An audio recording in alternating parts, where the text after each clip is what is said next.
Welcome to the show. This is Film Dirty. I am Terrell. Welcome to, I guess, the Halloween edition. Don't have a terribly big Halloween, I guess, costume really. I guess it's an old mask I have from I use for VFX references. It kind of is like,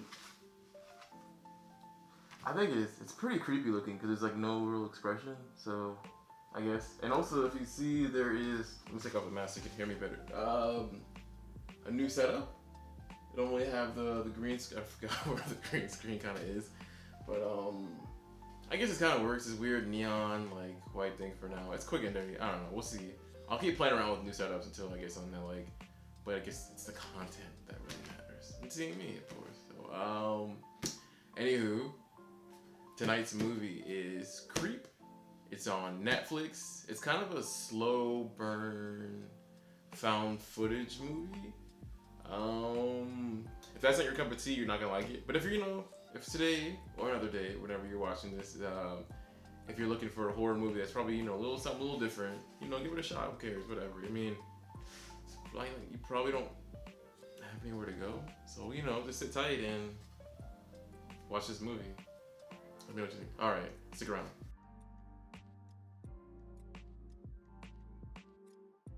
Welcome back. What'd you think? Is it kind of... It's different, right? Because if you like that kind of slow burn... Because I don't know. It has just an eeriness. Because for me, I have, like, bad anxiety. Social anxiety. So the movie, for me, was terrifying. Because it's like, the guy is, like, gradually, like, oh, he's creepy, but he's friendly. And you're just, like... You don't want to be rude or unkind. Or, you know what I mean? Like, when someone's just being... weird, so you stay in a situation, you just stay in it, and that to me was sort of terrifying of this movie. It was like a horror movie, haunted house movie, whatever, you're kind of running from a monster. That's terrifying, but just staying there when every inkling is like, but I don't want to like offend this person, and so you're like allowing yourself to just take an accident. All right, I had to take the mask off, it's itching my head. I liked how they use jump scares in the movie. I don't understand why people hate jump scares. Like, I mean, that's the weird. I like jump scares when they're used effectively. I guess it's anything that's used effectively, right? It's good. But I particularly like them when they're like scare the shit out of you, and then in a way that's kind of fun. And I like this one. Had jump scares. I've seen found footage film. I mean, I don't know. To me, at this point, it's sort of a fun subgenre, but in a way that is done where you kind of get like, I don't know, where it's just like it's interesting to see the guy come like jump scares in a fun way. He's like, I'm just getting you kind of thing repeatedly, and he used it a lot in this. I think to a point excessively, where it was so excessive it worked in a fun meta way, kind of like playing with the idea of jump scares. I also really liked how like the lead Joseph is the villain, the bad guy. Aaron Aaron was sort of not as wholesome either, because he was first, it seemed like, was going along. He was kind of weird himself.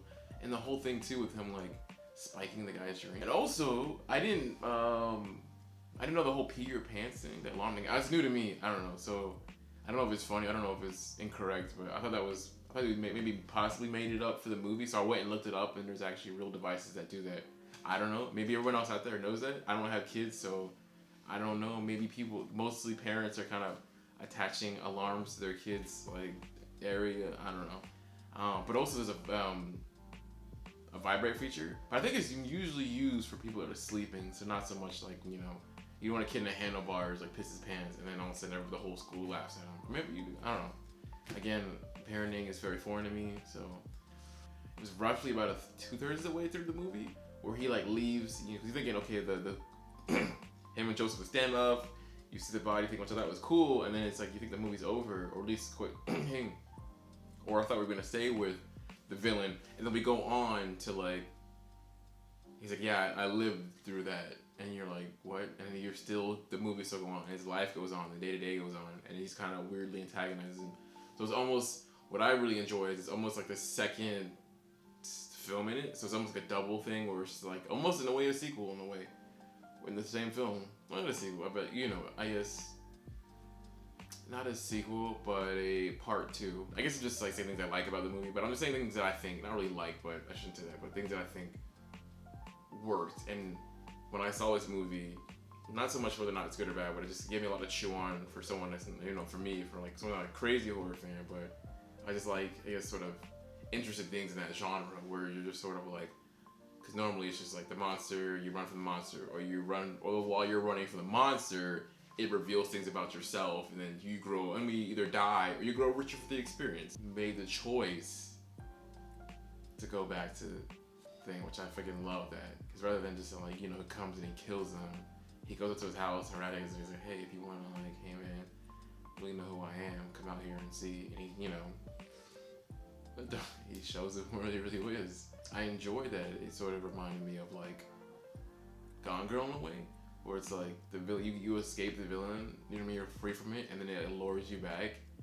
But because I think, like in Gone, like this film, like in Gone Girl, Gone Girl, it gives you, they really lure you in with something that you really wanted, which you really, really wanted. I guess like in Gone Girl, no, I don't know, spoiler alert, if you haven't seen Gone Girl, you can go ahead and just skip ahead.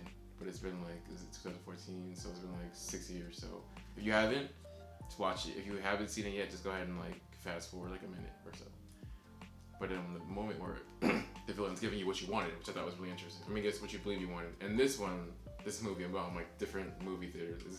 This is exciting. Okay, stick with me. Okay, giving him what I believe Joseph wanted, or Aaron, whatever the guy wanted was, he wanted someone to, he was lonely himself, and he wanted a sort of companionship himself, so there's a mirror with him and the monster. I don't know if that was apparent, I just found that, I just figured that out sort of now as I'm going in.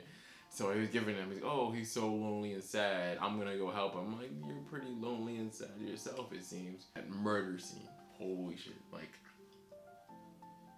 that murder scene is like, that really stuck with me. I loved how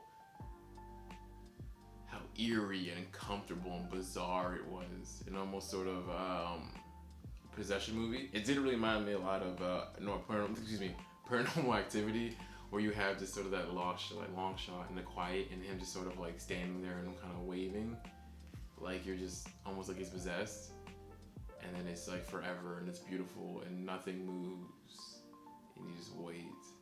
You don't even see the axe, and then he just like goes up and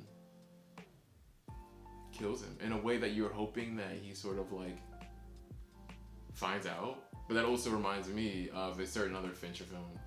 Of course, spoiler alert, if you haven't seen Zodiac, fast forward. Another scene, the picnic scene from that, where you just like, the camera's still, and you just like, there's an inevitability of you can't like get away from, the audience can't get away from it, and like just as much as almost like the killer, I mean the victims can't get away with it, which I thought was haunting, because you want that sort of like hope that you can like get, you know, camera runs with you or dollies with you or takes you along this journey or something, and you just, it doesn't give you any reprieve. So, excuse me, not really relief. Pretty much the most of it. I do like how Mark Duplass, and obviously the Duplass films are famous in the indie space for making mumblecore and all that. Mumblecore? Is it mumblecore? Because like rappers and stuff. I don't know. I get confused in the terms now. But how they were attempting, at least with this film, to sort of play with the genre of found footage and kind of having a slow burn film with this character. And I know they spent a lot of like different takes and variations of it. So I saw this film as like the rough draft attempt of trying to make a different sort of horror film, which I appreciate, especially a different kind of found footage film. So I'm actually excited to see the sequel to it. I believe the sequel is even better received than this one. I mean, this one got decent reviews, but not to get so much into like reviews and like what good or bad, but mostly just a sense of like trying something new, you know, here's your movie, and then going off and building on that and making another type of experience. Let me know what you guys think, what you thought, like what other things did you see from it, a weird theory you have about it that I'm like just completely missing. I gotta stop shooting this, but I just had to get one out. I'm so excited. It's Halloween, the year's not over yet, it's just, I'm just pumped, I'm excited, so